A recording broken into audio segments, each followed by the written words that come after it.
Eva, when I see you interact with people, I see that open, curious mindset and approach, non-judging, like, welcoming. How do you do that? How do I do that? I think for me, how I do it is I have this conviction that everyone is good. And that when I see a behavior that other people don't like, or that can be triggering, or that's commonly seen as not good, I see it as a strategy that that person is using to stay alive. Yeah. So for me, behaviors that are unwelcome or annoying for others, I see them as like challenges or opportunities to dive into and to understand, okay, but how is this helping this person to be? Because I always assume they probably don't like it either, that they're doing it about themselves. If other people are annoyed by it, they probably are annoyed by it too, consciously or subconsciously. So there that curiosity comes from then.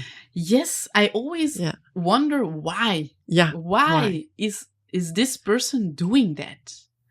And I think I had it as a child already, that I just want to understand why people do what they do. And if you look from that point of view to someone, then you don't see the behavior as the person. You see it's not one and the same thing.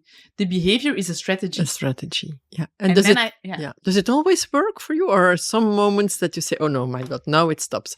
Because I see what you say, and I'm also convinced that everyone does his or her best in the given circumstances with what's there, and sometimes that best looks special, I think. Astonishing sometimes. Does it always work? I train it like now I can tolerate much more than I used to back in the days. But there's this one example or one case where I was really triggered by a person because everything that the person did was very slow. And as you know, you're a quickie. I love to go really fast. I'm very impatient, or I can be very impatient.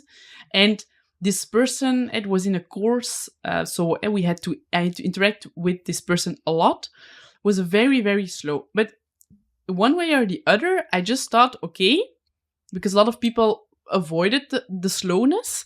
So I thought, no, I want to be in the group with this person, because I'm convinced that this person can teach me something. Yeah. And so I kind of looked at that person and said to myself, you're going to be with this person in the group as much as possible.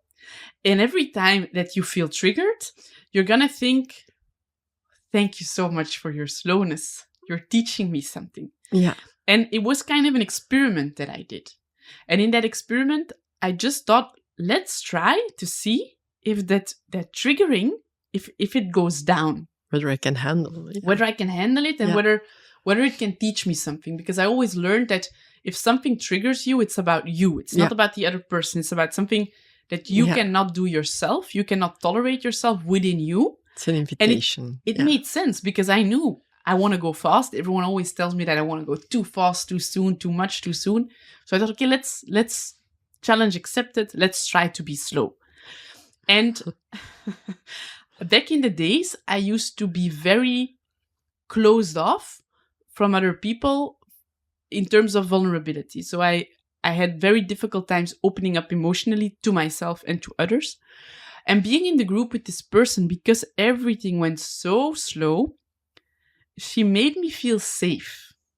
Yeah. And she made me feel so safe that she helped me to really feel what it meant to open up in a way that felt safe for me, like baby steps. As someone that likes to go really fast, typically they like to go fast because they want to not feel something or avoid something. And I was one of that persons. And she really taught me how to open up and feel. And the moment where she taught me that, how to open up my heart and feel, all the triggering disappeared. Yeah. Like I was so grateful that I had kept up with my frustration, with everything that triggered me, and kept going to her. Whereas everyone else was avoiding her because they thought it's not going fast enough. I probably won't learn enough. But what I learned there was so valuable and so much more valuable than all the course contents. And so up until this day, when I see her, I'm just filled with joy. And I just noticed that slow people don't annoy me anymore at all. Yeah. But I'm still fast. So it's not that I became a slow person. But that situation for me, I'm reminded of her very often when I'm very triggered by a person. Like, oh, the person, it's about me. It's not about them. Yeah. And that helps me to get in that curious mode, even though, of course, there are people that trigger me. Because, of course, you're never finished. So I still have so many themes to work on. But step by step, she will always be the token for look at yourself first, see what you can learn from it before you avoid it altogether. And yeah, that's I think how I do it. So an invitation was enriching, in fact. It was not choosing either slow or fast. It was like broadening, enriching, and getting more. Yeah. Getting more and starting to understand the value of slow. Yeah. Because I looked down upon slow. Yeah. Slow meant weak. Slow meant last of class. But I understood that slow has such a powerful value when you use it in the right way for yourself. And that will be different for me than for that woman. Yeah. So, yeah. Oh, nice. Thanks. Yeah. Thank you for the question. Thanks for the answer. Good.